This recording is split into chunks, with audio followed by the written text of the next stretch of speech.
Whenever you hear about Kiss, everybody talks about Destroyer like that should be the obvious number one. This is where I got to put the first Kiss album. And I think it goes back to kind of what You just gave me shit about Dress to Kill? I think a lot of people would be shocked that it's this high, but it's Asylum. You don't like Shandy, man. That's going to get you canceled in my house. Everybody in my house loves Shandy. And the reason I have it this high is I'm sure it was the first Kiss album I ever bought with my own money. This was another one I was shocked that you put so low. I think people are going to agree with me on this one, Guru. I think Burn Bitch Burn is one of my favorite Kiss songs of all time. That's it, man. I think it's a classic. So I rate it pretty high. Well, fuck you then. It's okay if you're wrong. You know? Yeah, right. Yeah. Nobody ever said you were the biggest genius in rock and roll. I'm actually surprised that I put Love Gun this high. Did you notice when you were in high school that while everybody else rode this big long bus, yours tended to be a little bit shorter? The big problem for me with this album is Paul Stanley's voice. To me, that sounds disco, and I hate that fucking song. You know, sucked that Eric Carr couldn't play on this album. We lost Eric Carr, but Eric Singer was amazing. Obviously, the dude's wearing a wig. I mean, what kind of fucking wig is he wearing now? Uninspired and tired. That's what Kiss sounds like to me. But my list is correct. It's the correct one. The hair metal guru from Warren to Crew. The hair metal guru. Never forget Charlie too. Welcome to the Hair Metal Guru. My name is Anthony. They call me the Guru, and holy shit, Metal Mike is back for the attack, and obviously we're going to be talking about Kiss today. And we've been trying to figure out what kind of video we wanted to do, and I was like, you know what? Fuck it. Let's rank the entire discography. It needs to be done. And with that, Metal Mike, welcome back to the show. Guru, what's up, brother? Thanks for having me on, man. It's great. It's great to be talking to you again, and I haven't done any podcasting in a while, so I might be rusty, but no, it's going to be a good one. It's going to be fun. How's retirement treating you? Oh, it's been great. You know, it's just one of those things where you may get there some point where you're a little fatigued with it. You know what I mean? So it's nice to take a break. Been focusing on different things, you know what I mean? Like spending time with my family, got a job that takes a lot of my time. Yep. Also been working on a lot of original music. So I've kind of replaced the podcasting with that. So been very busy with our Metalcast metal project. Ryan, who's on the show quite a bit, big songwriter and singer, big part of the project. And we're working on like 4 songs right now simultaneously. I don't advise anyone to do that. But if you want to check out what we do, just look up Metalcast on YouTube or Spotify. I've used you guys as examples a couple times in the show. We were talking about why new bands can't write new music or why sometimes when they do, it sucks. And I'm like, how the fuck is Metalcast putting out like top-notch, catchy, 80s sounding shit on no budget, guys who have families and full-time jobs, yet some of our favorite bands come out and can't come out and do the same thing. So anyway, I love what you're doing. I'll have your YouTube link, which has the links to all the Metalcast songs. It'll be in the description. So you guys are doing phenomenal. So how many songs total? Are you hoping to get enough for a full album? Is that the goal? Yeah, I think we just want to do 10 songs. We put out 6. We got 4 to go, and then we can just kind of put a nail in it and say, hey, we did 10 songs. You know, rock on. So that's awesome. And you have your book. So why don't you tell people about that? Which I have. It's sitting by my toilet, but I have finished it. It's phenomenal. So tell people about that and where they can find it. Yeah, A Hair Metal Journey, still available. You can check out the book. It's on Amazon. And the channel, 80s Glam Metalcast, still exists. People still watch some of the old episodes. So it's still out there to check out. A lot of people like the little shorts and the little clips. And I've taken little clips where we've explained, you know, just little things about, you know, Sabotage and Rock's Gang and just little tidbits from the artists themselves. So that stuff's out there. Go check it out. When he says that people like the little shorts, he's not talking about his penis. Okay. Anyway, I'm not talking about my Speedos either. Hey, every Saturday from 6 to 8 p.m. Central Time, I host Hair Metal Mansion on Rock 101 KLOL. You will find the link to that in the description. you'll find the link to Hair Metal Guru merch and to my X account. So, shit you might want to check out after you get done watching us rank the Kisscography, not the discography, the Kisscography. So, Real quick, man. I just want please, to congratulate you on all that you're doing. The radio show's great. A lot of great content you're putting out. People are digging it. So congrats. Keep it going, brother. thank Sorry to you. interrupt. No, no, Go back I to it. appreciate it, and I'll say it again. You were one of the things that inspired me to start this thing, so I really do appreciate it. All right. Appreciate it. We didn't do no compilations, no live albums. We passed on including the four solo albums from 1978. So we have 20 Kiss albums to rank. With that, Mike, what is your number 20? Of course, it's Monster, man.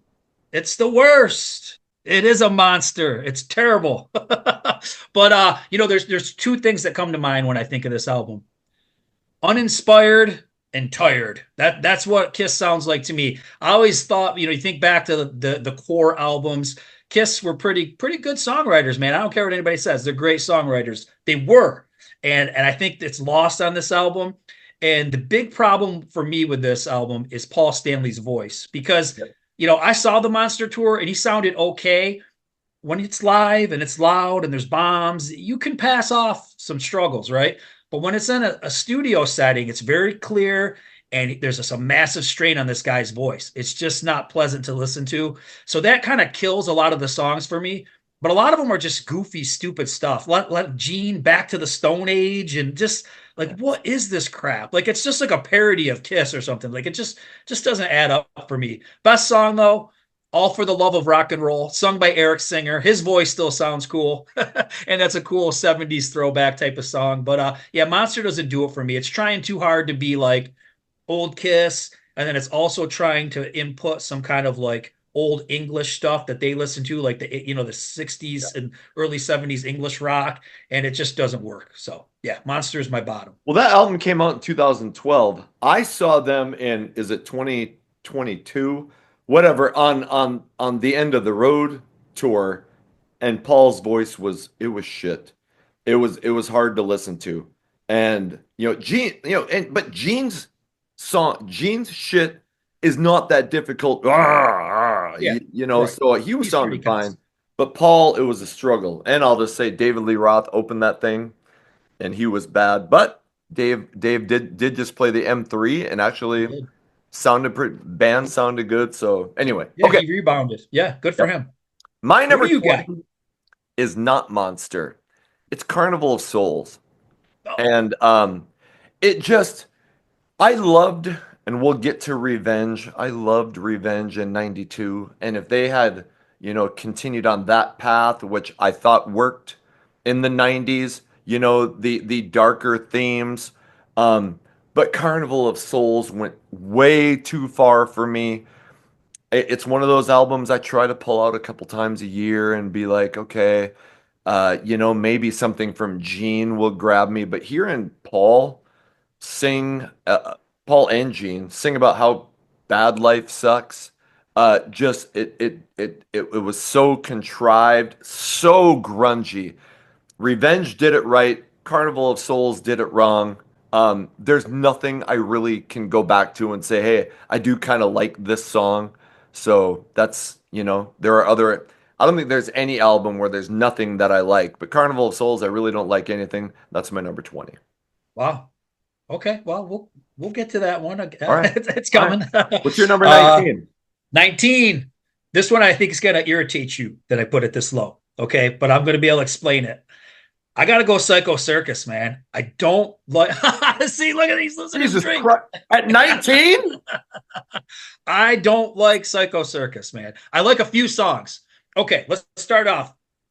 Okay, first of all, let's set the stage. We came off of an amazing reunion tour, right? We got high hopes for Kiss, okay? Psycho Circus, the song is pretty good. And when that came out, I think everybody was excited. As you get through the album, I Pledge Allegiance to Rock and Roll. The State of Rock and Roll is good. Into the Void. And then it just takes a sharp turn, like down, like horrible.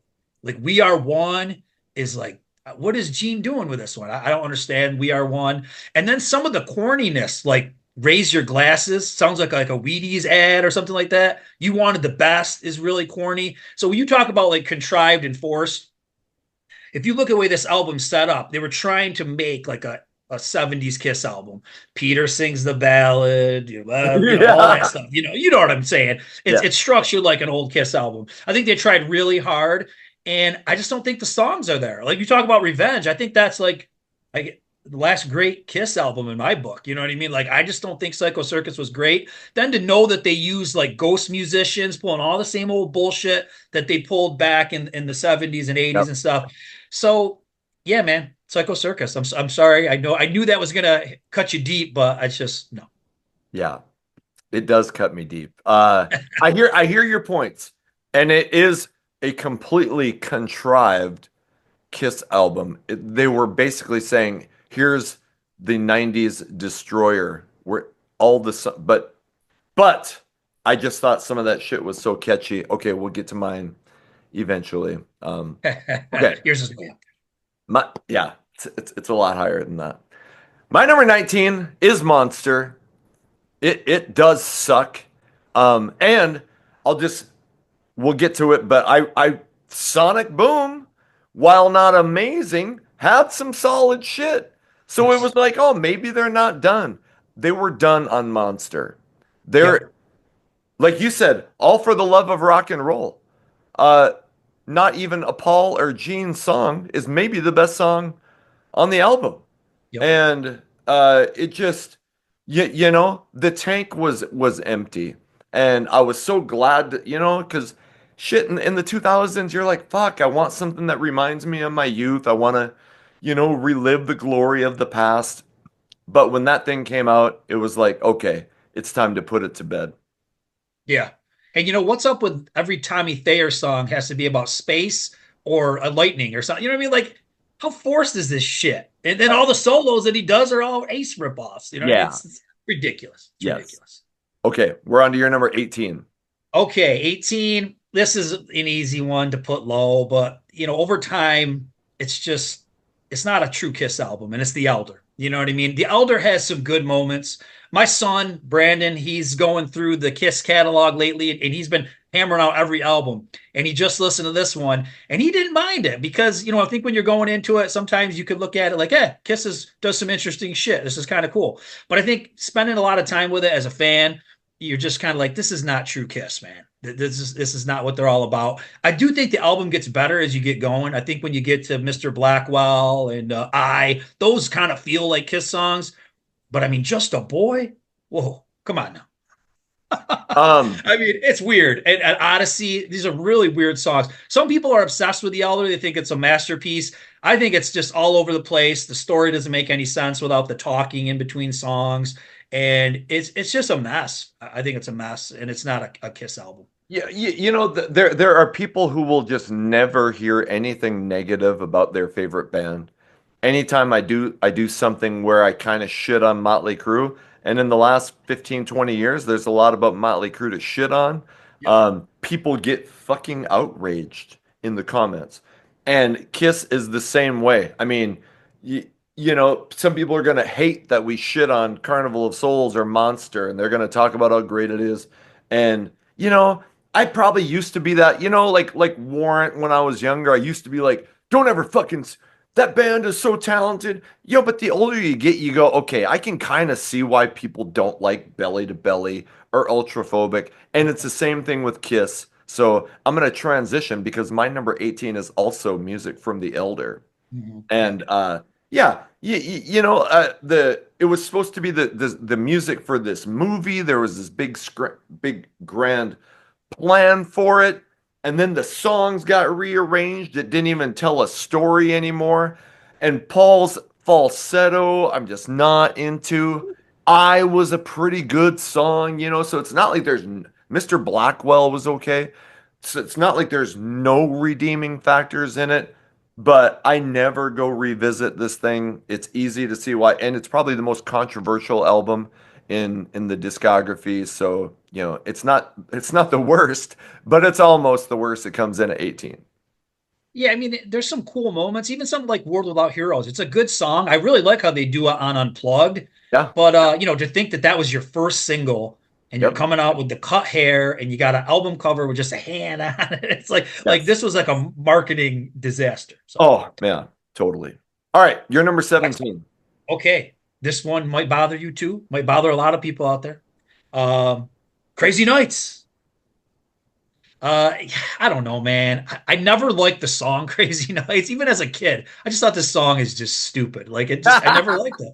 And and then I go back and I look at Crazy Nights and like there's not a lot that I like on there. It's like it feels like a Paul Stanley solo album or something that he probably should have made. Like some of that real heavy keyboard stuff just doesn't feel like Kiss. It's pretty thin sounding, and they've got other albums that are thin sounding, but for some reason this one just kind of rubs me the wrong way. But I do like two songs a lot. I like that's not saying much. I like Turn on the Night, which I think is probably the best song on the album. And I kind of like Thief in the Night too.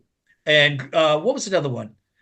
Hell or High Water. There's, like I said, there's some okay songs, but Gene Yeah. completely has lost his balls on this album, right? Yeah. He doesn't sing with a growl or anything on any of these songs. I remember when I first got it as a kid, I didn't even know it was it. I was like, who's singing? Is this Bruce Kulick or Eric Carr? It didn't really feel like Gene, because when you were younger, you just like thought stupid shit. You know what I mean? So, Yeah. but like going back, I can tell it's Gene, obviously, but it's not the true demon that I gravitate to. So Well, so I think it was Ron Nevison who produced Crazy Nights, and no, he had yep, just, Heart was a band that was big in the 70s, went to shit in the early 80s, and all of a sudden Ron Nevison produces them. yep, They have this big glossy pop sound. That Heart self-titled album blows up, so I'm sure that was the plan with Kiss. Gloss it over with keyboards, and yep. and a lot of people agree with you. I have it quite a bit higher, but a lot of people agree with you. But it's okay if you're wrong. Yeah, right. Yeah. Nobody ever said you Yeah, were the biggest genius in rock and roll. yeah. Okay, I'm gonna have a lot of weird takes that people aren't gonna agree with. So this is just the beginning. I don't know if I have a few where I'm like, oh shit, that's gonna get it in the comments, but we'll see. All right, my number 17. You might not like this one. It's Dynasty from 1979. I know you like it. I I don't do. think this is a controversial opinion for the majority of Kiss fans. It's when Kiss kind of went disco. I mean, I was Made for Loving You is definitely disco. It's not like the whole thing was disco. No. There's a lot of hard rock, but they started really going a lot poppier. So I love Ace's remake of 2000 Man. It's my favorite song on that album. But when your favorite song on the album is a cover, it's probably not a good sign. And the song that people seem to talk about being so good, Sure Know Something. To me, Love it. that sounds disco, and I hate that fucking song. Wow. I do not get Sure Know Something. So Dynasty is my 17. Wow. That one caught me. That one hurt me. But Oh, it's okay. I still love you. all right. All right. What's next? Sonic 16. Boom. Sonic Boom. Like you said, I agreed with what you said. Sonic Boom has its flaws. We got some big time Ace copied solos by Tommy. Uh, Paul's voice a little bit strained, but I thought the songs were there, man. Modern Day Delilah's cool. Nobody's Perfect. Yes, I know. I love I'm an Animal. Yeah. There's Gene's like got some good shit on here, Yeah. and so does Paul. Dangerous and Say Yeah. Like I feel like they had some well-written songs. So I do like to go back to Sonic Boom once in a while. Why is Sonic Boom like light years better than Monster? I don't know. You know what I mean? Like how did they fall off so Yeah. far with Monster? But no, I like it, like you said. I think there's some merit on that album, some good shit. So yeah. Okay. So that's your number 16. Yeah. My number 16, this is again, sorry, man. I know you fucking like this album. It's Unmasked. Okay. What the hell? I'm out of Again, here. fucking Shandy might be Shandy's the a great worst, song. might be the worst hit in history. This Your is Australian fans are gonna be I know. outraged with that comment. Oh, You sorry. just Yeah. lost all Okay. Australia. Hey, I love AC/DC, all right? Okay, you are. You're I right. This is my Ace album though. Talk to Me, phenomenal. Two Sides of the Coin, phenomenal. I like Jeans, She's So European, even though it's really poppy and just doesn't seem like it would work, but I really like that song. But so much filler. Paul's really a disappointment on this thing. So there's not much to get behind. Unmasked comes in at 16. A lot of people don't like Unmasked. It does have a thin sound. That's one of those ones where I always wish they'd go back and remix it and beef it up, take out some of the keyboards and all that kind of stuff. But oh yeah, I got it way higher, way higher. Right. Okay. All right. What is your number 15? All right, this one worked its way down today. I relooked at my list and I was like, this album, I got to put it down a bit, man. And it's Animalize. I don't think there's that much great stuff on this album, especially those last couple songs by Gene, like Murder and High Heels. It's just a real lazy chorus. And just, I don't know, man. It's just like, I know you like Burn Bitch Burn, and that's Oh, probably his best song on that album. It's not incredible. It's got some weird, some goofy stereotypical lyrics, log in the fireplace and all that shit. But it's okay. I mean, it's not a bad Gene song. Paul's on fire with this one. I mean, he's yeah. got I've Had Enough, Into the Fire, which is one of the better songs on there. Thrills in the Night is probably one of the best songs on there too. Under the Gun. I think I like this album for the fact of the Animalized Live, because like I associate this era with Animalized Live Uncensored, and that was a huge VHS for me. Me and my buddy used to watch that all the time, and that was the first time we ever really saw a full Kiss concert, was that concert. But when I go back to the album, there's so many songs that I don't have a lot. There's not even a long album. There's only 9 songs, and like 3 or 4 of them are good. So I was like, I got to put this one down. Got to put it down a bit. So Yeah, and I get it, and I think there's a lot of filler on it, and I have it actually pretty high. mhm. And I think sometimes you can get swayed by if the favorite songs on an album are so fucking good, even if an album only has 2 or 3 great songs, but you constantly revisit them, that so when I get to Animalize, that will probably be the theme, because I hear what you're saying, and I'm like, yeah, that song, shit. A lot of that album isn't that good, but damn it, it has the high points for me are really fucking high. Yeah, So, and we were talking before I hit record. Shit, you could have me do this video tomorrow and I'd probably have a completely different list. You look through the yep, song titles, and it's not like I listened to 20 albums. I was looking through the songs going, oh yeah, I fucking love that song. Oh, that's got 4 songs I love. That one only has 2. Oh, but these 2, so it's a yep. it's a fucking guessing game, but my list is correct. It's the correct one. Just kidding. All right, shit, what number was that? I don't know. I don't have my numbered. 15. 15. 15. It's gotta be 15. Got it. My 15, and I tend to, is Sonic Boom. And Mhm. there are some really good songs on that. The filler is really filler. Um, but I'll just I remember when that album came out, it was all over like fucking Walmart. Yep. Um, and they had fucking Kiss notebooks. It was like Kiss just was back, and I was, oh, M&Ms. what's Remember the that? Kiss M&Ms? Kiss M&Ms. Remember I those from Walmart? don't remember Kiss M&Ms. Remember getting it? You didn't have any of those? Jeez. So, there's probably 5 songs. Modern Day Delilah, Stand, Never Enough, a couple more that I really did like. I don't find myself going back to it that much, but it's a solid Kiss album, so I think 15 is probably a good spot for it. Yeah, for sure. Uh, Well, this will shock you that it's this high, but this is where I've got Carnival of Souls next. or at 14. At 14, yeah. I'm gonna see, I stayed quiet while you diss Carnival of Souls. And now I'm gonna throw out some reasons why you should like it. Okay. First of all, Kiss doing grunge. What has Kiss always done, Guru? Kiss did disco. Kiss did 80s metal. Of course, Kiss is going to do grunge. I mean, it's just, why wouldn't they? They've done it all.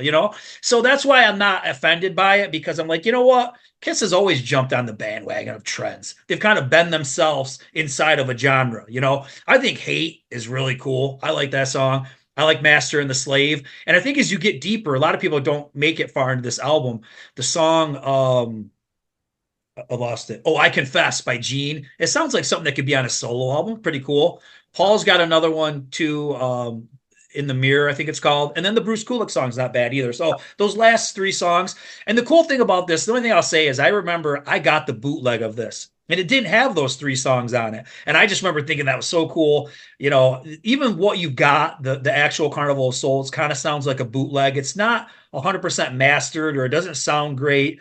It doesn't sound great next to Revenge, like you said. I mean, Revenge Oh, is in another level, but yeah. I kind of understand where they were going, and I kind of don't mind it. Granted, Kiss being like mopey and grungy, and they're what are they upset because their butler forgot to give them, forgot the caviar on their crackers or something. I don't know what it is, but yeah, I mean, it doesn't make a lot of sense, but it makes sense in the scheme of Kiss that Kiss will try trends, and that's what makes their catalog so cool. Like as we go through this, you could say, well, that was Kiss. Kiss is doing 80s metal. That was Kiss in their heyday in the 70s. This is Kiss doing pop, grunge.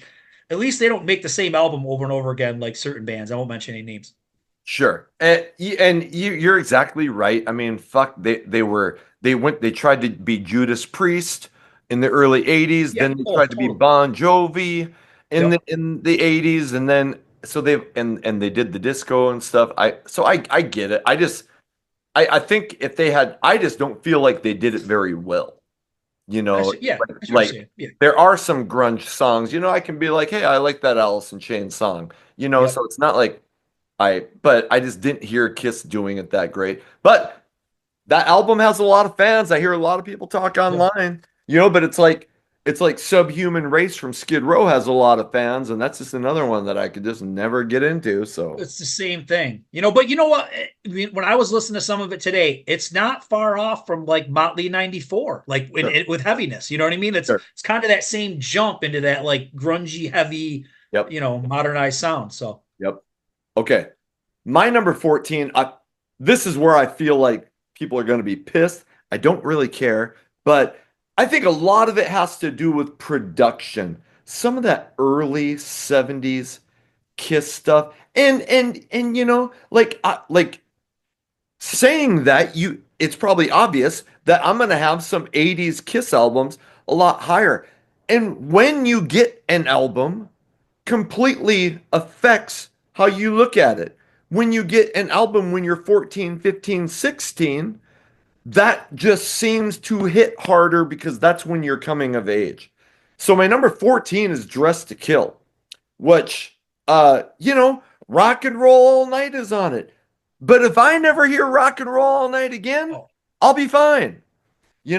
I like Rock Bottom, Love Her All I Can. There are a lot of good songs on that album, but I feel like the production on those first three Kiss albums is like muddy and sludgy. I don't know if that's a good description, but I just feel like it's not clean and powerful, even though you can tell, oh, that's a good song. Like it could have been so much better. So I very rarely go back to Dress to Kill. And, so I can see some people going, fuck, you're dissing the beginning of one of the greatest bands of all time. I can't help it. Dress to Kill comes in at 14. wow. Yeah. That is a hot take. I've got it a lot higher. Okay. All right. But yeah, but my But next one. your next What one, number is number this one? 13. This is 13. This is gonna piss a lot of people off, but I don't care. This is where I gotta put the first Kiss album. And I think it goes back to kind of what You you just gave me shit about Dress to Kill? And you're putting the debut. Okay. All right. Sorry. yeah, I didn't say anything I do or say makes any sense. All right, hear me out. Okay. It's slow. It's too slow. That right? I grew up like you said, 80s Kiss. When I heard Kiss do Cold Gin, it's played like super fast and they're running around like maniacs, like they're on speed or something. You know what I mean? I'm used to those fast versions. And then when you get to even Alive, the stuff that's on Alive is quite a bit faster. It's just so slow. You know what I mean? Dude, I mean, I get it. They're great songs. Deuce, Strutter, Black Diamond. They also fall in the category like if I didn't hear them for a super long time, I would be okay because they're just Kiss has been playing them live since the Yep. beginning of time, right? Yep. That being said, there's other songs that I don't really care for at all, like Kissing Time and Let Me Know. And I don't know. Nothing to lose is okay. I mean, I'm just not wicked into it. So when I look at, there's only a handful of things that I really like on it, but then the renditions of those songs, I don't care for. I like the faster live versions of those songs. And that's it. That's all I got to say. That's the Um, end of it. So uh, it was like when you look back at how Kiss played, and I heard Gene's description, how fast they played live in the 80s. yeah, Everything was ramped up like unbelievable. So do you know why they did that? no, So Gene said this, or it was either Gene, but one of them, maybe it was Paul, said Gene always felt that going faster meant that you were into it when you were playing. So it was to show that they were excited, and that's yeah, why. And then around Hot in the Shade, they started going, okay, fuck, we need to start playing these the way they actually sound. So okay, anyway, I you look back at those like early live shows, and it's like, holy balls, they're just like amped up to 10. So yeah. Well, and one thing that it always struck me as weird, and we'll just talk about Eric Carr for a second, is that I always looked at Eric Carr as an incredible drummer. You know what I mean? I still do. But I mean, once you get on the internet, you always got haters. And I've got people that say that, Eric wasn't that great of a drummer. Where is he? He's right here. Right here. Here he is. I'm wearing him proudly. But I'll see where is people he? complain about There, no, I'm just kidding. the 80s Kiss. They'll say, oh, it was Eric Carr's fault. He just played too fast. But I mean, Eric Carr was an employee of Kiss. If Yes. if his boss Paul Stanley thought he was playing too fast, he would have said, "Dude, slow down, or you're No. out of the band." You know what I mean? So it's not Eric Carr's fault. It's probably like you said. I mean, that's just the way Yes. they wanted to do it.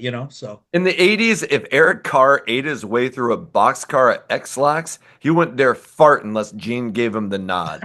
So there's right, no way right. that Eric Carr was just saying, "Hey, I've decided this is how it's gonna go." No. So anyway, and Eric Carr was a great fucking drummer, and we'll Oh, get to like the Eric Carr such an album very such an high upgrade. Such an up in my upgrade. list. Totally. All right. My What do you number got next? 13, my number 13. Okay, I just did Dress to Kill at 14. So I got Hotter Than Hell at Hmm. 13. And again, a lot of it due to the production. I look at it and I'm like, "Oh fuck yeah, it's a lot of good songs." But again, I was 2 when this album came out. So Charlie's down here trying to get people to sign up for OnlyFans. Charlie, come over here. Yeah, show everybody your boobies because you got 8 boobies. Anyway, so I just don't like the sound of it. Yeah. Parasite is great. Got to Choose. There's good songs on it. Hotter Than Hell. But you listen to Hotter Than Hell and you're like, "Oh, that's a really good song." And when I go back to that album, I'm just like, ugh. You hear it live and you're like, "Oh, it's all fucking Yeah. heavy and hard and exciting." And when you get to it on record, you're like, "Okay, like where's the thrill to it?" So anyway, it's just kind of there for me, so it's at number 13. Okay. All So right. next up would We're be on my your number 12. 12. This is gonna irritate you. I feel like a lot of my choices, well, a lot of yours have irritated me, so it's only fair. All right, number 12, I got Lick It Up. And you know, I don't know what it is. Look at it, man. I don't go into an album saying I don't want to. I want to like them. I want to love Monster. I want to think Monster is the greatest album ever made, but I think it's a piece of shit, right? So Lick It Up. There's something about Lick It Up that just doesn't jive with me. I don't know if they let Vinnie Vincent write too much, and Right. it goes off the path of Kiss a little bit. Some people say he saved Kiss. I don't know. I mean, I thought Creatures of the Night was way better, but anyways. I think, okay, this is a theory that I have. When an album is heavier, Gene thrives, Paul Yes. suffers, right? For me, Paul with Exciter and Gimme More and all this, I don't know. It's just not really believable. But when Gene does Not for the Innocent, it's believable. You know what I mean? Like Yes. Gene does better. So is Paul terrible on this? No, he's cool, but he seems out of his element. Like I think of Paul, I think of like I Want You and all that kind of stuff. And it's just him doing metal just doesn't really work for me. So my big standouts are like Not for the Innocent, On the Eighth Day, Dance All Over Your Face, all the Gene stuff I really like. but there's something about it. I don't know if it's the sound quality of the album, whatever it is. I just think it's a big fall off from Creatures of the Night. Um, but it did a lot better. So, and taking the makeup off was, obviously a big thing. So, Yeah. I have that album quite a bit higher. But I see what you're saying. And outside of Lick It Up, I mean, I think the average music listener like only knows Lick It Up and doesn't right, and but where I like some of that is you're right. Paul doesn't do it as well, but Gene does it really fucking good. The right. heavy It's just like shit. his thing. So it's his thing and it worked for him, so that's probably why I have it higher. My number 12, and this hurts to say because this was my very first Kiss tour. It was damn near a religious experience, but it's Hot in the Shade. And it was so I remember when it came out, there were like 15 songs. And I was like, yes. And because you're like, fuck, how can more Kiss be worse? But there's so much filler on it. And I do like I like Hide Your Heart. I do. Forever hasn't aged as well as a lot of 80s ballads have. I still like Forever when it came out. I fucking loved it. I like fuck, what was the first single where they put the makeup back on for them? Rise to it. Rise to It was good. I kind of like any way you slice it, but it's got too much filler. There is, and when we're like I like Hot in the Shade. So for me to say it's the 12th best Kiss album isn't like saying, "Holy fuck, I hate this album." It's just, you got to put it somewhere, and the amount of filler just kind of does it for me. So that's why Hot in the Shade is number 12. Well, I've got it at 11. Oh, all So right. I've got a pretty high. Same thing. I saw this tour. This was the first Kiss tour I ever saw, and it was an amazing tour with the stage show and everything. But you know what, man? I do like this album. There's too many songs. I'm with you. There's way too many songs. Its sound quality isn't great. This, as everybody knows, these were just demos that just kind of they polished up a turd, right? Like these were demos that they cleaned up, produced themselves, and put out. But there's some great stuff. They had some pretty big singles, like you mentioned, "Forever." That's the song for me and my wife. That's a song we like, and we call our song. So it still has a place in my heart, and I dig the acoustic solo in it. Oh, it's But I think "Rise totally to the It's" great. solo. What's that? That solo in Forever is amazing. Yeah. So there's a lot of cool stuff, but there's some hidden gems on that one, man. Like "Little Caesar" with Eric Carr is cool. "Somewhere Between Heaven and Hell." There's just some "Street Giveth, the Street Taketh Away." I like a lot of those songs. Even some of Paul's aren't bad, like "King of Hearts" and "Silver Spoon." I mean, like I said, it's not a bad album. You could just put it on and just jam through the whole thing. Is there too many songs? Yes. Is there some filler? Yes. Yeah. It's a good album. Yeah. And you were saying some of those songs titles. I'm like, fuck. The street giveth, street taketh away. I forgot about that. So Yeah, I hear you, but I'm gonna stick to my Where are you gut. going? I'm gonna keep it at 12. I said to let Charlie out. Oh, okay. I thought you're just doing like some cool I'm like, fuck, I was new going to thing throw that my you do. computer away because I'm so pissed at you. All right. I feel like we're starting to match up a little bit now. This is I good. know. I know we're going to match up on some more here. My number 11. Wait, number 11, right? Yes. Because I just did Yes. Hot in the Shade was Yeah. 12. My number 11. You'd probably be surprised that it's this high, but it's Psycho Circus. Okay. Yeah, I am surprised. I loved the song Psycho Circus when that thing came out. And this was 1998. The reunion tour had just been doing ball busters. I don't know if I've been as psyched about an album to come out as that one because number one, grunge had killed hair metal. And you're like, and if if you were a fan back then, you kept thinking, well, maybe this, maybe Motley Crue, Generation Swine will bring it back. Maybe this album, will bring it back. But when Kiss came out in 98, I was like, this is legitimately the best chance we're gonna have to bring straight ahead hard rock back. Kiss was like the biggest thing on the touring circuit. Psycho Circus, the song comes out. I'm like, holy fuck. I loved it when it came out. So, is there some shit? We Are One. Why were they having Gene sing ballads? in I think it's more '98. slow with him. Yeah. It Yeah. was that was stupid. I did like him on Within, and some of the cheesy songs I actually think are catchy as shit. Like Raise Your Glasses, I feel like is a song that could be played at sports arenas. It just sounds that way. I love I Pledge Allegiance to the State of Rock and Roll. I That's a good really song. do. Ace's song Into the Void, I think is great.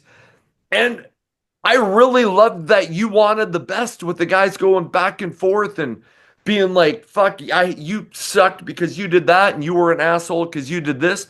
But when we get together, which was all a big sham, they were just um that it was a studio creation. Ace and Peter weren't doing anything on it.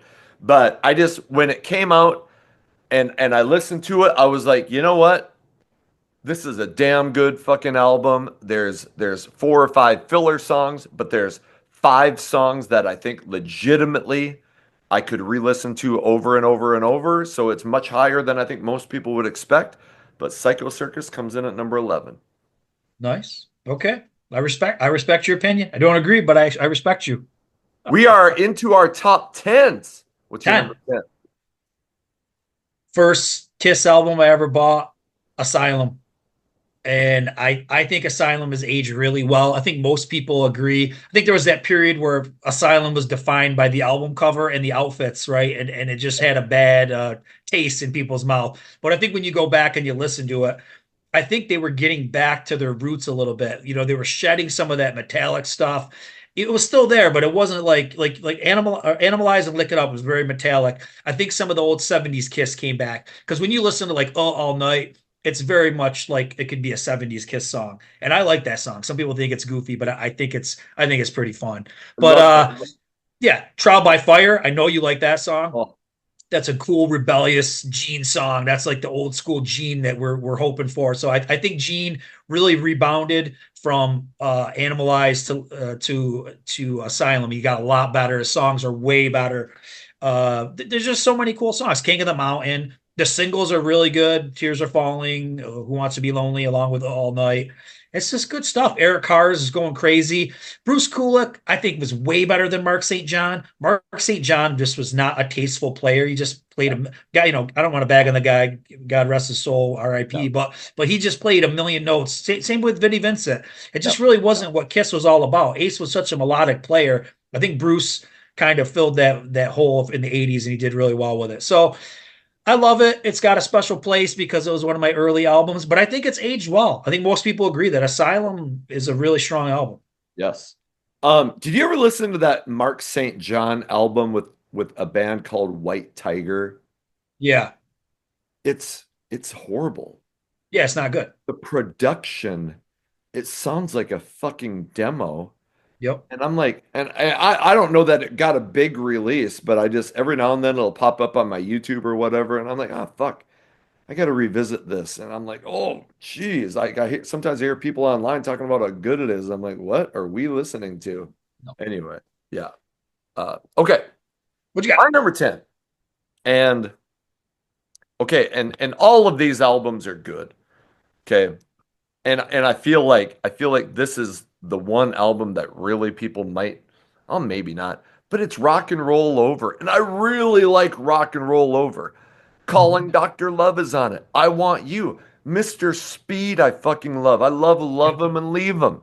Um, but it's just a matter of me going, yes, I really like those songs, but the albums that beat it, even though some of the albums that beat it don't have as many good songs, the better songs on the albums that are going to come ahead of it just are better. Like I really like Calling Dr. Love.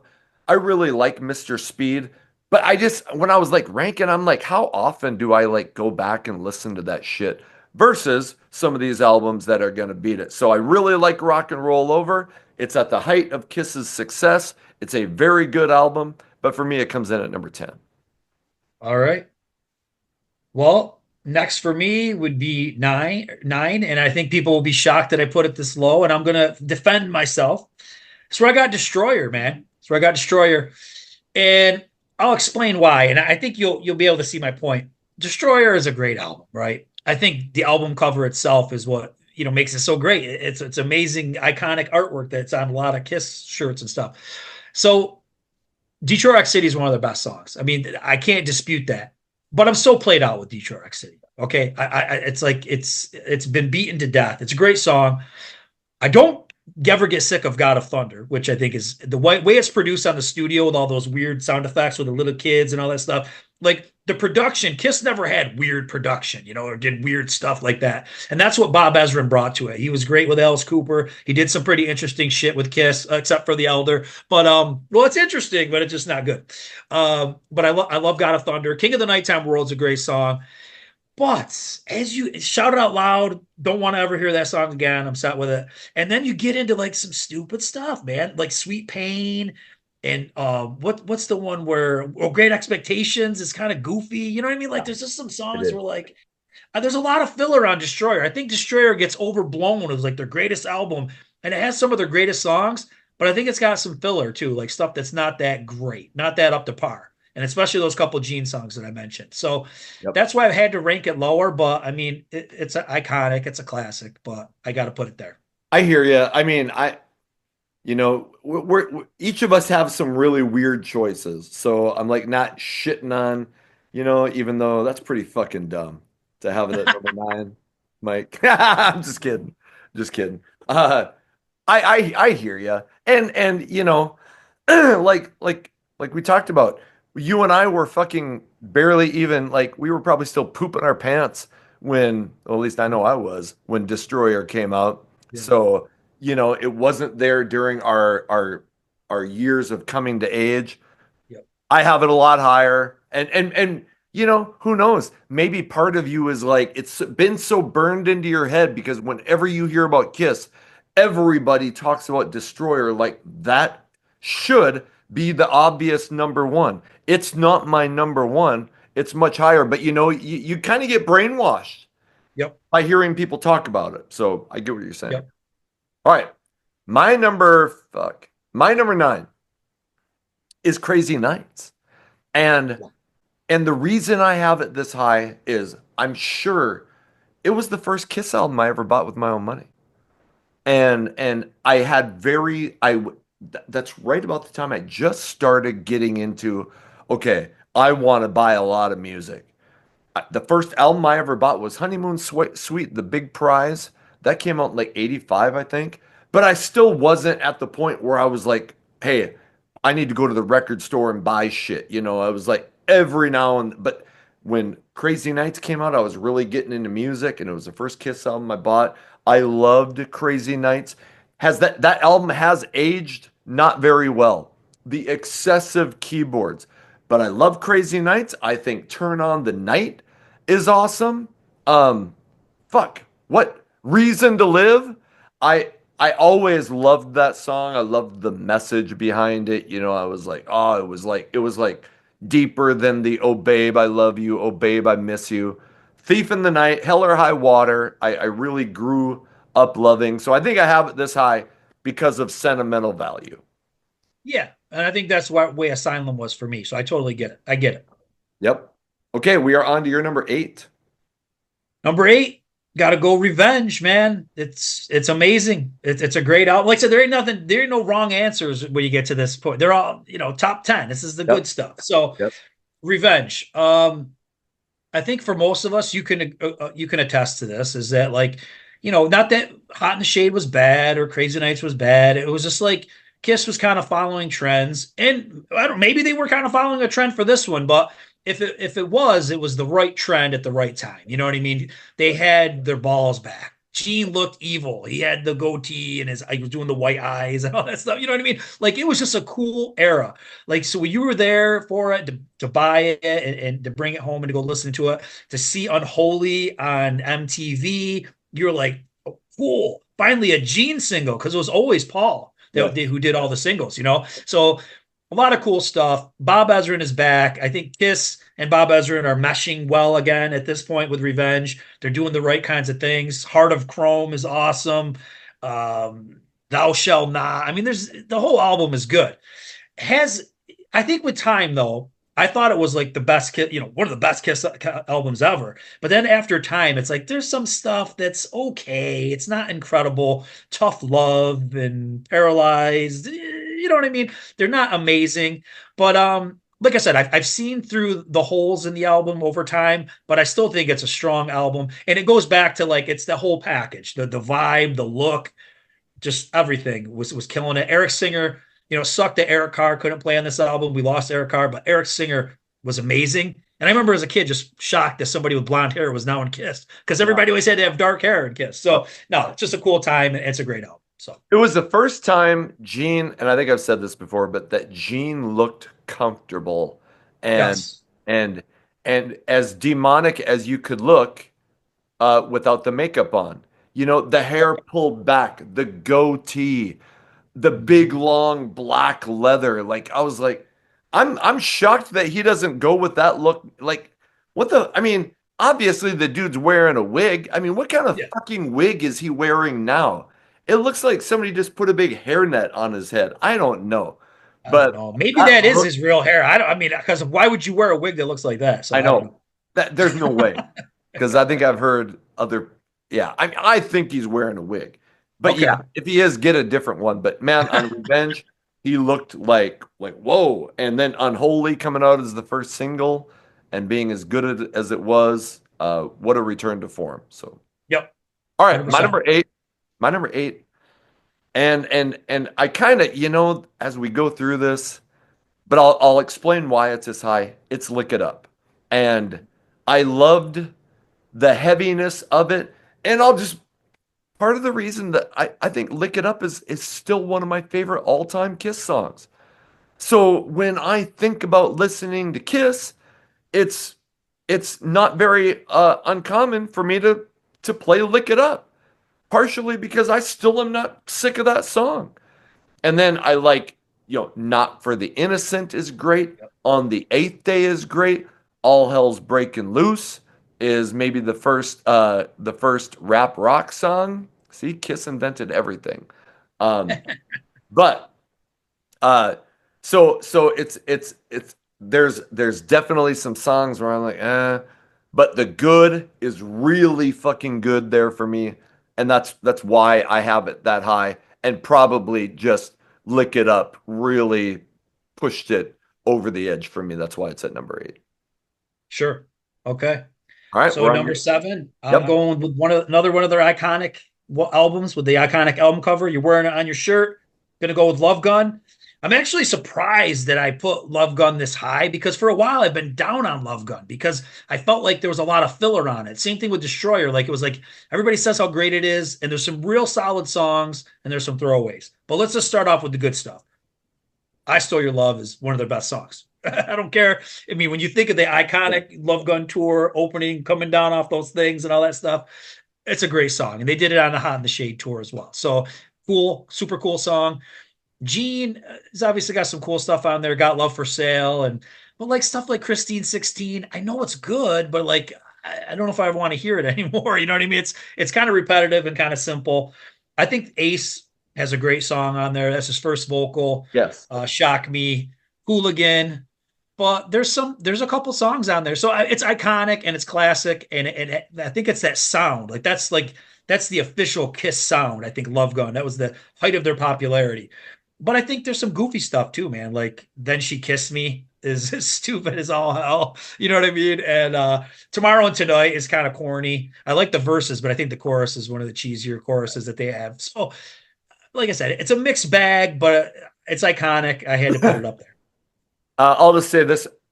To me, a lot of people probably say Destroyer. I think this is the iconic Kiss cover. I love that cover. I love the Destroyer cover, Yep. but I love the Love Gun cover. Like, holy shit. All right, on to my number seven. It's Animal Eyes. Wow, that's high. It is. It is. And again, Heaven's on Fire, just like with Lick It Up before. I think if there are two songs that still make steady rotation for me in from Kiss, it's Lick It Up and Heaven's on Fire. To me, they're kind of similar songs in the way the guitar riffs go, but I think it's so unbelievably catchy. I know, and I've said this.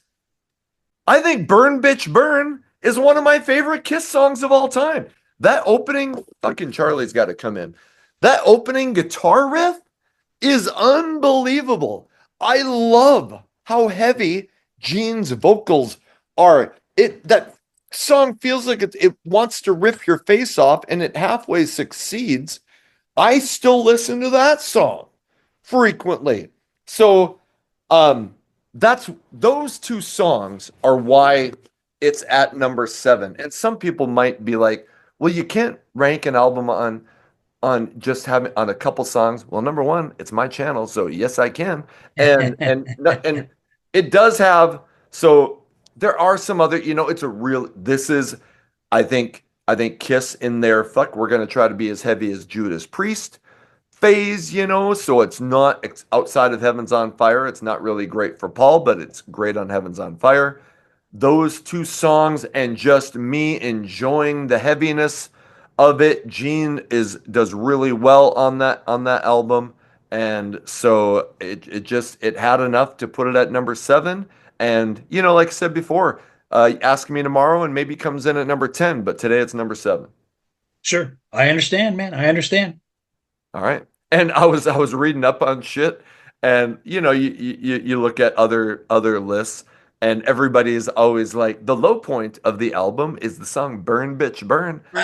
That's the high point on the album for me, man. So, all right, No, I totally get it. we're on to your number 6. 6. You rated this one real low. It hurt me. I didn't say much about it at the time, but Hotter Than Hell, man. I really I've come to enjoy this album a lot more. And here's a couple things. Okay, the album sounds like complete shit. Sounds like garbage. Go and listen to Frankenstein. You ever heard of this guy? He redoes Kiss stuff. He remixed this album and he's got it on his channel, and it sounds a lot better.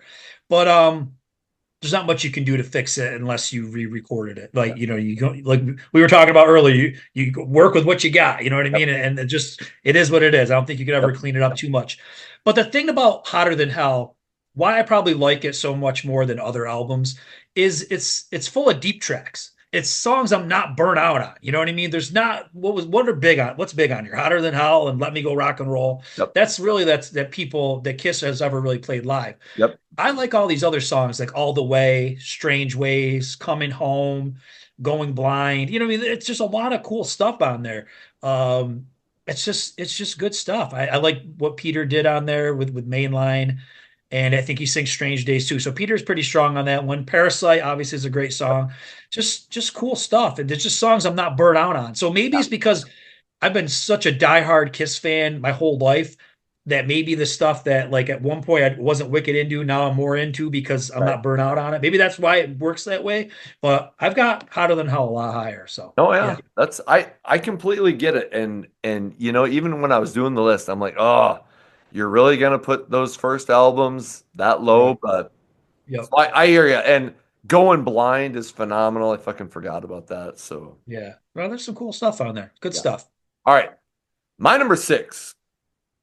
I think a lot of people would be shocked that it's this high, but it's Asylum.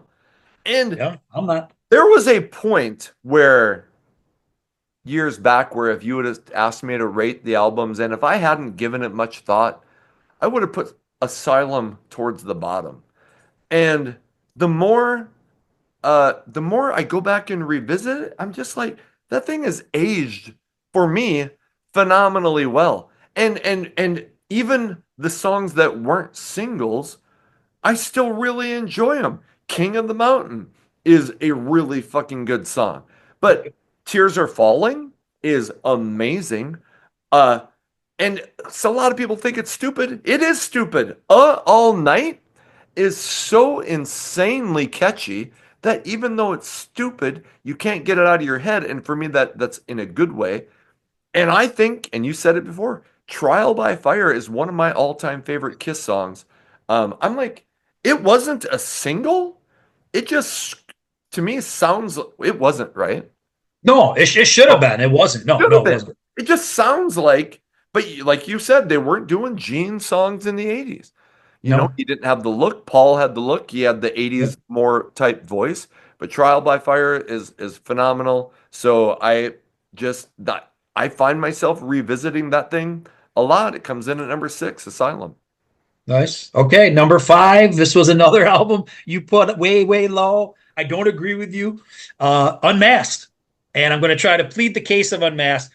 I think Unmasked has some really good songs. I really do. I think what people sometimes don't like about Dynasty and Unmasked is that Kiss were writing some pretty sophisticated pop tunes, man. That's what they were doing. You know what I mean? And it's either you love it or you hate it. Did it have a lot of balls? No. But are they good songs and interesting songs? Yes. Something like Naked City, I think is pretty cool. I think it's an interesting tune. Tomorrow is a great song. The Ace stuff, I love the albums where Ace is more prominent. Talk to Me and Two Sides of the Coin. I'm not sure about Torpedo Girl.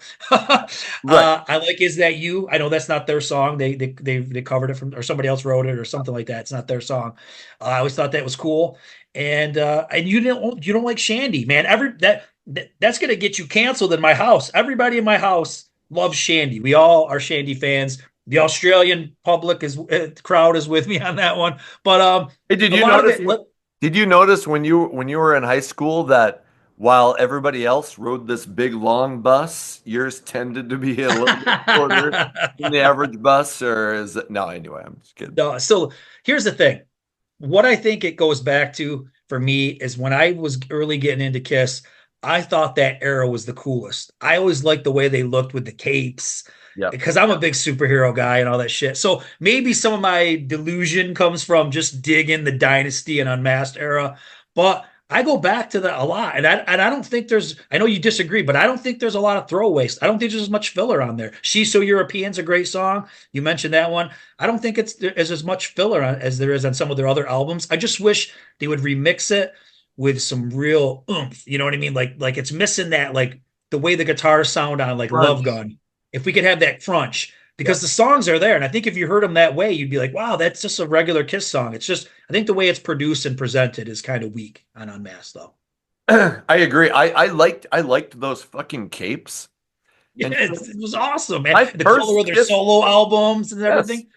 my first Kiss experience was Kiss Meets the Phantom of the Park. Yeah. I remember going the next day that I had school and telling my teacher that I watched that movie and how Kiss were superheroes. You know, I'm only like 6 at this time, 6 or 7, and I remember my teacher telling me that Kiss stood for Knights in Satan's Service, and I think that's just one of the coolest stories ever. I'm like, ah, never forget that. So, Wow. okay, all right, that was your number 5. Yep. My number 5, yes, is the debut album from '74. And even though the production again leaves something to be desired, the quality of the songs is unreal. I mean, half of that fucking album was still in the playlist at the end of their career on Yeah. concerts. Deuce, Strutter. Yeah. I love Black Diamond. I think Cold Gin for a long time was one of my all-time favorite Kiss songs. I love that guitar riff. Nothing to Lose, especially if you remember the MTV Kiss Unplugged when they had everybody there. Oh my God. But like a song like Nothing to Lose reminds you Peter Criss has a kick-ass rock and roll voice.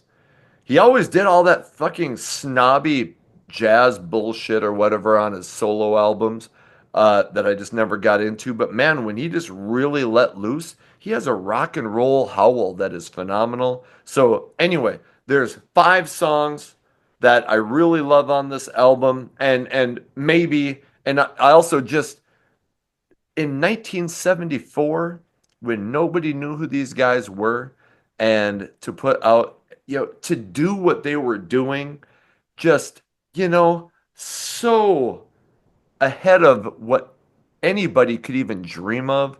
And so I just, maybe I look back on it fondly because you're like, wow, here's where it started. Yep. It could use, like I said, better production, but still, what a classic, comes in at number 5. Okay. All right. So is this my number four? You're number Four? 4. One, two. Oh yeah. Okay. I don't know how to count or add or anything else. Okay. This was another one I was shocked that you put so low. I think people are going to agree with me on this one, Guru. Dress to Kill, man. Dress to Kill is quality. I don't agree with you on the production. I think the production is a lot crisper and clearer on this album, especially compared to Hotter Than Hell. Like I said, Hotter Than Hell sounds like shit, but this was a little bit of an upgrade. I dig the songs on here, man, because once again, it's like those songs that you don't hear a lot about. Rock Bottom, Two Timer, Ladies in Waiting. I dig all those songs. Yep. And Getaway is great with Peter. We talk about Peter's cool rock voice, screaming voice that he's got on Getaway. Um, Second Side isn't, She is pretty cool. A little burnout on it, I will always go back to be one of those kind of cool, funky metal type songs. Um, that's it, man. I think it's a classic. So I rate it pretty high. All right, well, fuck you then. Put Just kidding. in the comments as if you agree with me or Guru on Dress to Kill. That's right. That's right. But look at some of the bullshit that he's had way fucking I'm gonna get torched, man. I know. I'm gonna get destroyed. I'm gonna try to Destroyer. get this out really quick because I'm really dying See what to people will say. do what people say. Okay, Yep. mine my number four, it's Creatures of the Night. Talk about, yes, an album that has aged phenomenally well. I've said it before, it's the album that saved Kiss for the 80s. Even though it only went gold, I did an unboxing of the Creatures of the Night 40th anniversary box set. What an amazing box set that was. I don't know if you saw it, but tons of great shit in there. Anyway, it's the Eric Carr album. This is, I don't always like, I'm not a musician, so I don't, I always listen for kick-ass guitar riffs. You don't find me going, oh, that's great drumming. You can't help but notice the drums on Creatures of the Night. I Love It Loud, War Machine, one of the heaviest and greatest songs in the Discography. Um, there's a couple songs that I'm not really big on. I think I Still Love You is a great ballad. Just like I said, it saved the band. I don't know what happens if that album bombs because people were really starting to go, oh, what is Kiss doing? But so Creatures of the Night returned to form, brought the band back from the brink, comes in at number four. Yeah. Number three, Creatures of the Night. I love it. I love it loud. No, it is one of their best. I think you pretty much nailed it with everything you said. I'm the same way. I'm not big into like saying like, oh, this is a great drum album, but this is a great drum album. It's monstrous.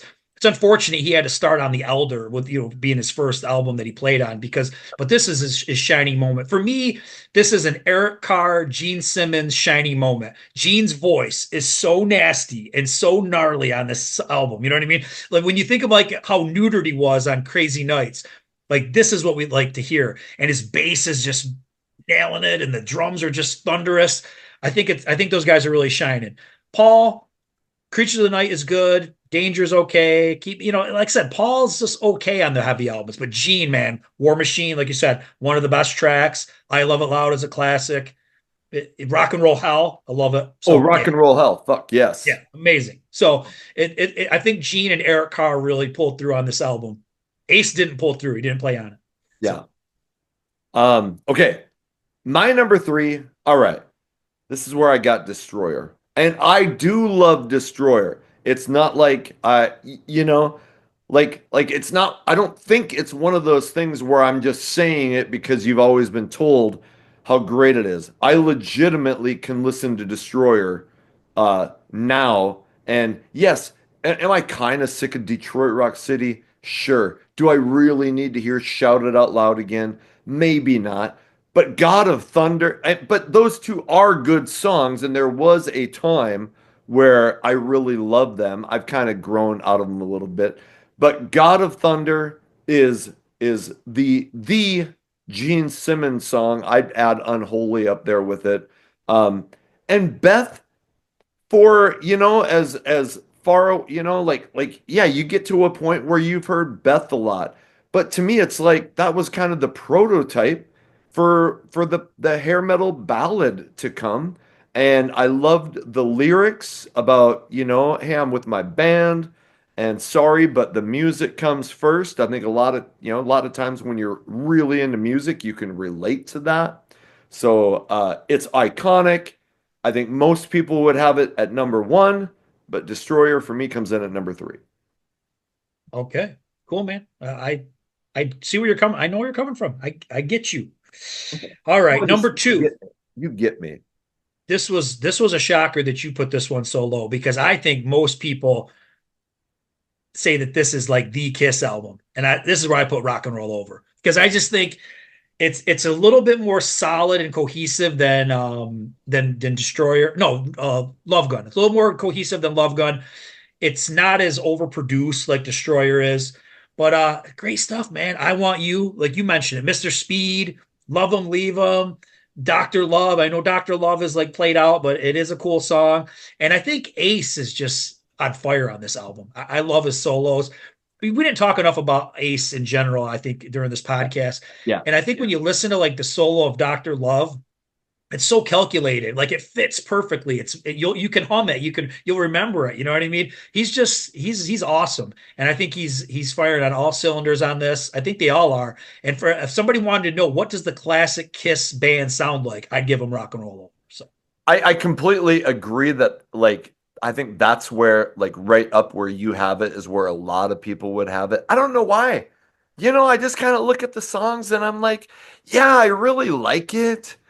But again, I'm just like, I just tried to go, how often do I revisit this versus that? And that's how I use my rankings. It wasn't some big scientific process. I was just like, yep, I still listen to that quite a bit.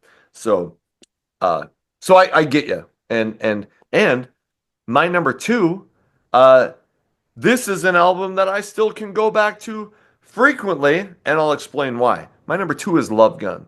And, I think maybe people would think, oh, it's going to be an 80s album because that's what you grew. But in the eighth grade, I had a summer job picking weeds at like a beet farm, me and my cousin. And she had just started dating her boyfriend and they actually are married. They got together in eighth grade and got married when they were like got right out of high school. So in his car, there were like three cassettes, and we hung out that whole summer because he was the only one of us who could drive. In his car, he had three cassettes. One of them was like John Cougar Mellencamp. One of them, shit, I can't even remember.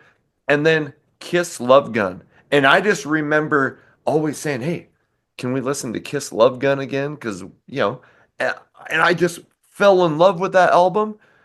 I think Love Gun is one of the greatest songs in that Kiss has. Same with I Stole Your Love. Shock Me might be Ace's best song. And I love Tomorrow and Tonight. I'm like, how the fuck was that not a single? It's such a party anthem. And I love Love for Sale. I think Hooligan is amazing. Has Christine 16 aged that well? No. But, and this is my most controversial opinion of the entire video. I think their version of Then She Kissed Me is phenomenal. I still love that song. And I know like people shit on that version all the time. I'm just like, I just really fucking like it. It's as close as they were gonna get on a ballad, but it was just a different side of Kiss that you didn't know was around in the 70s. So I just grab it and I love the cover. I've always like I wanted everything that I could have from that cover. It was again the first Kiss album that I really fell in love with in my eighth grade year. So that's why I love Gun is number two. wow, cool, man. Yep. It's a classic. There's no doubt Awesome. about it. All right. All right. Number Well, one. you probably number one. This is an album you put real low. This is an album that I really love, and I'm going with Dynasty, baby. So let me explain. A lot of people are gonna not a lot of people are gonna be feeling this Here you probably. were giving me shit about Rock and Roll Over, and you have Dynasty at number one. You got to go with your favorites too, right? You got to go with your favorites, not necessarily what is the best, but like what you like the best, right? I'm right. So I Was Made for Loving You is a cool song.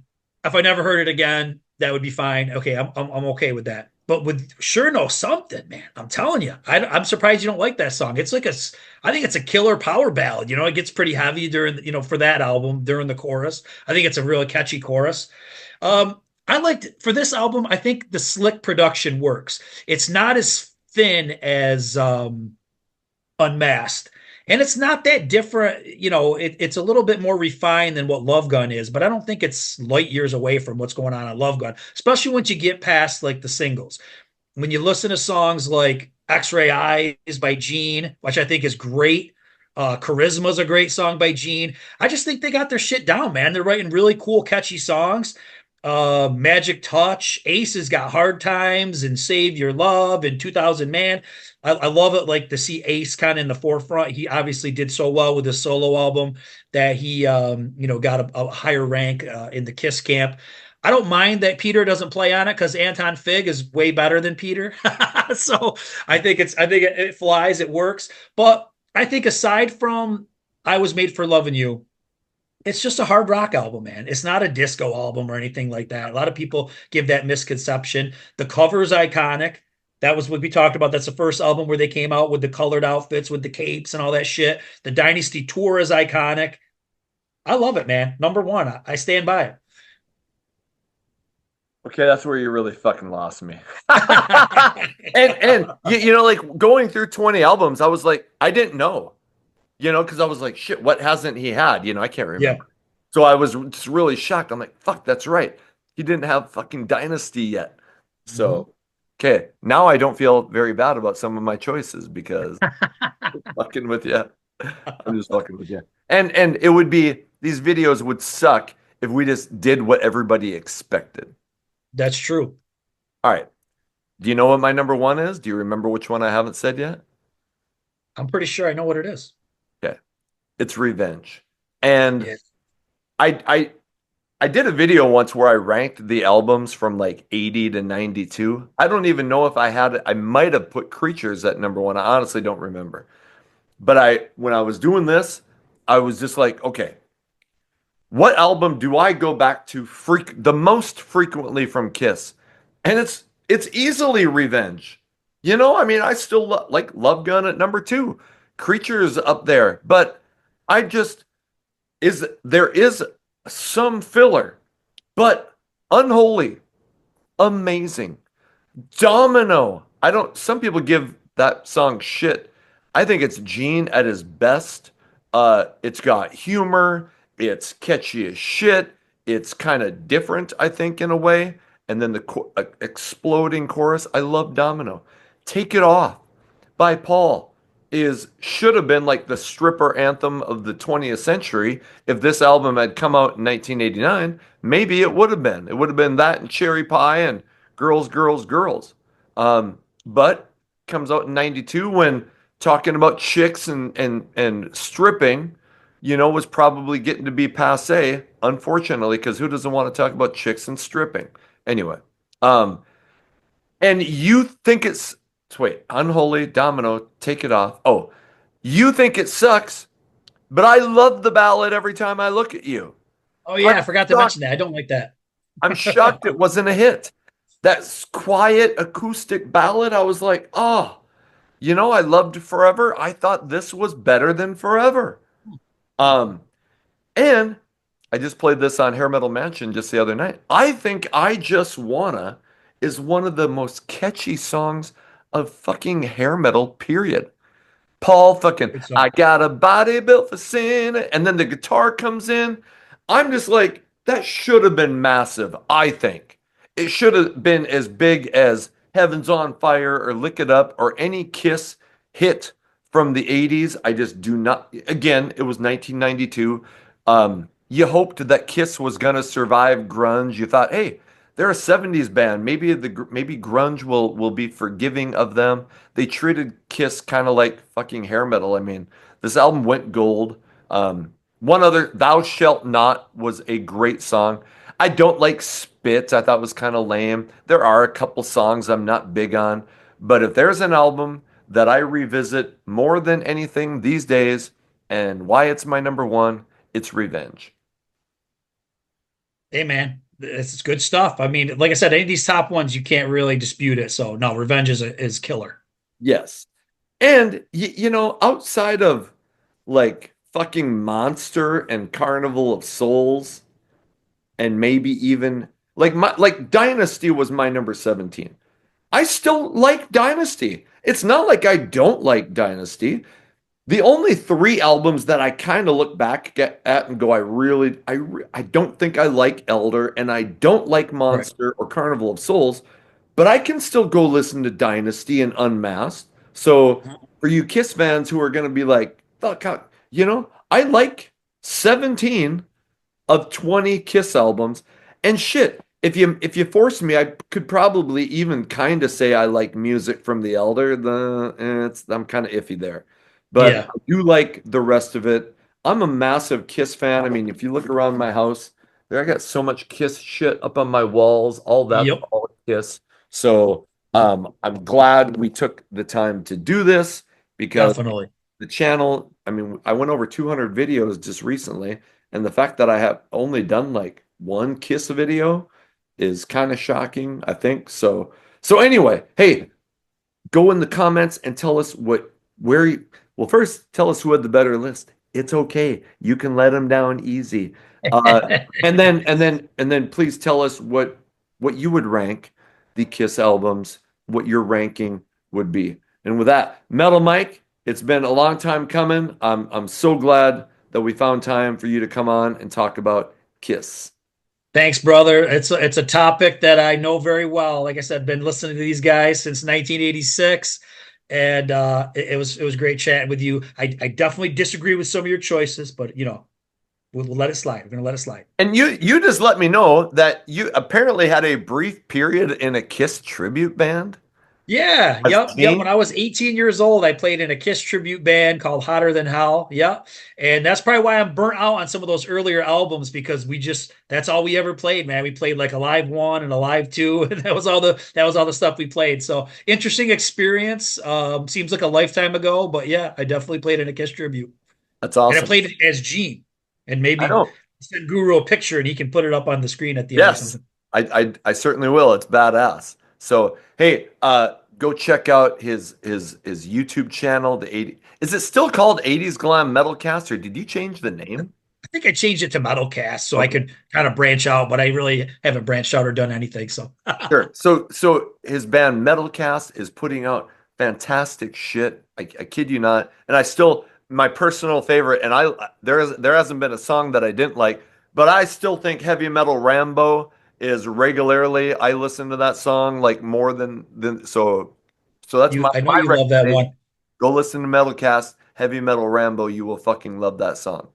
Nice. I'm glad So, you like that one. Somebody from your channel commented, came over on my channel, and they liked Headbangers Ball. They oh said yeah. that you Oh yeah. directed them to that song and they love it. So hey, man, it's like I said, we just have these songs stuck in our head and we want to get them out and see what you think of them. So check them out. So So looking forward to the stuff that's coming out. Go check out his book, A Hair Metal Journey. Fantastic. And he has interviewed so many people on his YouTube channel, and a lot of your interviews provide the basis for that book. So you yep, just have a wealth of knowledge and people that you could turn to. And didn't fucking Steve Blaze write the like the he foreword? yes. Yeah, he wrote something for at least like the Amazon page and Yes. everything. He wrote a Yes. paragraph. Yep.